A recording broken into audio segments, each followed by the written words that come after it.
വധശിക്ഷ വിധിച്ച മുൻ പ്രധാനമന്ത്രി ഷെയ്ഖ് ഹസീനയെ വിട്ടുകിട്ടണമെന്നാവശ്യപ്പെട്ട് ഇന്ത്യക്ക് കത്തയച്ച് ബംഗ്ലാദേശ്. കുറ്റവാളികളെ കൈമാറാൻ കരാറുണ്ടെന്നും അത് പാലിക്കാൻ ഇന്ത്യ തയ്യാറാകണമെന്നുമാണ് ബംഗ്ലാദേശിന്റെ ആവശ്യം.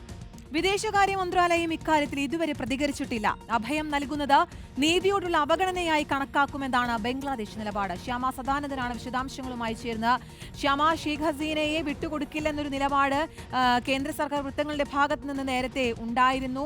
ഇപ്പോൾ ബംഗ്ലാദേശിന്റെ ഭാഗത്ത് നിന്ന് ഔദ്യോഗികമായി ഇത്തരത്തിലൊരു കത്ത് ലഭിക്കുമ്പോൾ ഇനിയുള്ള നീക്കം അത് ഏത് രീതിയിലായിരിക്കും? കീർത്തന, കഴിഞ്ഞ ഈ നവംബർ 17-നാണ് ഷെയ്ഖ് ഹസീനയ്ക്കെതിരെ ബംഗ്ലാദേശിലെ സ്പെഷ്യൽ ട്രിബ്യൂണൽ വധശിക്ഷ വിധിച്ചത്.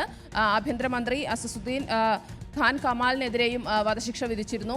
ഈ ജൂലൈ ഓഗസ്റ്റ് മാസങ്ങളിൽ നടന്ന വിദ്യാർത്ഥി പ്രക്ഷോഭത്തെ തുടർന്നായിരുന്നു ഈ ഒരു വധശിക്ഷ ഉണ്ടായത്. ഇതിന് പിന്നാലെ തന്നെ ഷെയ്ഖ് ഹസീനയെ വിട്ടു നൽകാൻ ഇന്ത്യയോട് ആവശ്യപ്പെടുമെന്നുള്ള റിപ്പോർട്ടുകൾ ഉണ്ടായിരുന്നു. ബംഗ്ലാദേശ് ഔദ്യോഗികമായി അറിയിക്കുമെന്നും അറിയിച്ചിരുന്നു.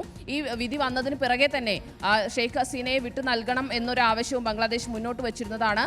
അതായത് ഇന്ത്യയും ബംഗ്ലാദേശും തമ്മിലുള്ള കുറ്റവാളി കൈമാറ്റ ഉടമ്പടി പ്രകാരം ഷെയ്ഖ് ഹസീനയെ വിട്ടു നൽകേണ്ടത് ഇന്ത്യയുടെ കടമയാണെന്നും അല്ലാതെ ഇരിക്കുന്നത് അനീതിയാണെന്നുമായിരുന്നു ബംഗ്ലാദേശിന്റെ ഒരു നിലപാട്. പക്ഷേ രാഷ്ട്രീയ കുറ്റവാളികൾക്ക് ഇത് ബാധകമല്ല എന്നൊരു നിലപാടിൽ തന്നെയാണ് ഇന്ത്യ ഉറച്ചു നിൽക്കുന്നത്.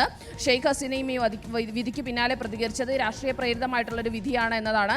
ആ തരത്തിലൊരു നിലപാടിൽ തന്നെയാണ് ഇന്ത്യ ഉറച്ചു നിൽക്കുന്നത്.